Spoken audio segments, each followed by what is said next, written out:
கிறிஸ்துவுக்குள் பிரியமானவர்களே, இந்த ஆசீர்வதிக்கப்பட்ட ஜூன் மாதம் 23ஆம் நாளிலும் தினம் ஒரு இறைவாக்கின் வழியாக உங்கள் ஒவ்வொருவரையும் சந்திப்பதில் மிக்க மகிழ்ச்சி. இன்றும் கூட நாம் தியானிக்க இருக்கிற வார்த்தை எசேக்கியேல் 36ஆம் அதிகாரம் 29ஆம் வசனம். உங்கள் எல்லா தீட்டிலிருந்தும் நான் உங்களை மீட்பேன். ஆமென். கிறிஸ்துவுக்குள் பிரியமானவர்களே, நாம் சில நேரங்களில் நம்முடைய வாழ்க்கை பயணத்திலே அறிந்தும் அறியாமலும் சில பாவங்களை நாம் செய்து விடுகிறோம். அது மட்டுமல்லாது சில சாபங்கள் தலைமுறை தலைமுறையாக நம்மை பின்தொடர்ந்து வரலாம். இப்படிப்பட்ட காரணங்களால் நமக்குள் சில தீட்டு நம்மை தொடர்ந்து கொண்டே இருக்கும். அந்த தீட்டு என்பது நம்மை ஒரு பரிபூரண ஆசீர்வாதத்தை பெறுவதற்கு தடையை கொண்டு வரலாம்.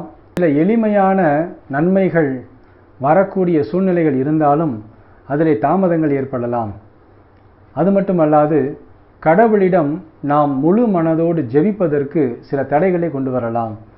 ஆம் கிறிஸ்துவுக்குள் பிரியமானவர்களே, எப்பேற்பட்ட தீட்டு இருள் நம்மை இதுநாள் வரை தொடர்ந்து கொண்டிருந்தாலும் இயேசு மகாராஜா இன்று நமக்கு வாக்கு கொடுக்கிறார். அந்த எல்லா தீட்டுகளிலிருந்தும் அவருடைய தூய இரத்தத்தினாலே அதை கழுவி சுத்திகரித்து இன்று நம்மை மீட்கப் போகிறார். ஆம் கிறிஸ்துவுக்குள் பிரியமானவர்களே, சில பேர் சொல்லுவாங்க, நான் நல்லா தான் பிரதர் சாப்பிட்டு படுக்கிறேன், ஆனால் என்னால் நிம்மதியாக தூங்க முடியல. சில பேர் சொல்லுவாங்க, சரியாக 12 மணி ஆனால் எனக்கு தூக்கம் கெட்டுருது, அதற்கப்புறம் நான் என்ன முயன்று படுத்தாலும் எனக்கு தூக்கமே வரமாட்டேங்குது. இது போன்ற பல குடும்பங்களில் பல நபர்களுக்கு சில பிரச்சனைகள் தொடர்ந்து கொண்டே இருக்கும். எவ்வளவுதான் நாம் உலக பிரகாரமாக மருத்துவ ஆலோசனைகளை பெற்று மருத்துவ சிகிச்சைகள் எடுத்துக்கொண்டாலும் அதற்கு ஒரு தீர்வு இல்லாமல் போய்கொண்டே இருக்கும். இது போன்ற காரியங்களில் இது நாள் வரை துவண்டு கொண்டிருந்த அன்பு சகோதர சகோதரிகளே, இன்று நம் ஆண்டவராக இயேசு கிறிஸ்து உங்களுக்கு ஒரு பரிபூர்ண விடுதலையை எல்லா தீங்கிலிருந்தும் தீட்டிலிருந்தும் இருளின் அதிகாரங்களிலிருந்தும் இதுவரை நீங்கள் காணாத சமாதானம் இன்று முதல் உங்கள் கரங்களில் கடவுள் கொடுக்க போகிறார். ஆகவே எல்லாவற்றையும் மறந்து இன்று முதல் ஒரு புதிய வாழ்க்கை பயணத்திலே நாம் ஓடத் தொடங்குவோம். இன்று முதல் கடவுளுடைய கரம் உங்களோடு கூட இருக்கும்.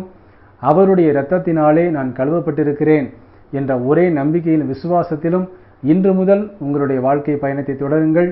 எல்லாவற்றிலும் இயேசு மகாராஜா எனக்குள் இருக்கிறார், நான் முழு விடுதலை பெற்றுவிட்டேன் என்று நம்புங்கள்.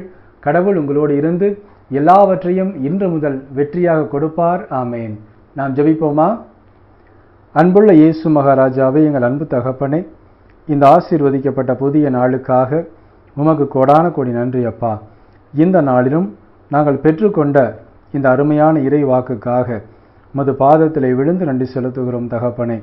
இது நாள் வரை ஏதோ ஒரு போராட்டத்தினால், ஏதோ ஒரு வியாதியினால், ஏதோ ஒரு இருளின் அதிகாரத்தினால் துவண்டு கொண்டிருந்த அன்பு சகோதர சகோதரிகளுக்கு இன்று எங்கள் தகப்பன் கொடுத்த இந்த அருமையான விடுதலைக்காக மீட்புக்காக மது பாதத்திலே விழுந்து நன்றி செலுத்துகிறோம் அப்பா. இன்றும் தன்னுடைய பிறந்த நாள் மற்றும் திருமண நாளை கொண்டாடும் மது பிள்ளைகள் ஒவ்வொருவரையும் தகப்பன் நிறைவாய் ஆசீர்வதித்து எல்லா நன்மைகளினாலும் நிரப்பிட அர்ப்பணித்து ஜெபிக்கிறோம். இயேசு கிறிஸ்துவின் இனிய நாமத்திலே ஜெபிக்கிறோம் எங்கள் ஜீவனுள்ள நல்ல பிதாவே. ஆமேன். கிறிஸ்துவுக்குள் பிரியமானவர்களே, இன்று ஒரு பரிபூர்ண விடுதலையை இருளின் அதிகாரத்திலிருந்து நாம் பெற்றிருக்கிறோம். ஆகவே உற்சாகமாக இருங்கள், மகிழ்ச்சியோடு இருங்கள். நீங்கள் இதுவரை காணாத அற்புதத்தை இன்று முதல் காண்பீர்கள். ஆமேன். God bless you.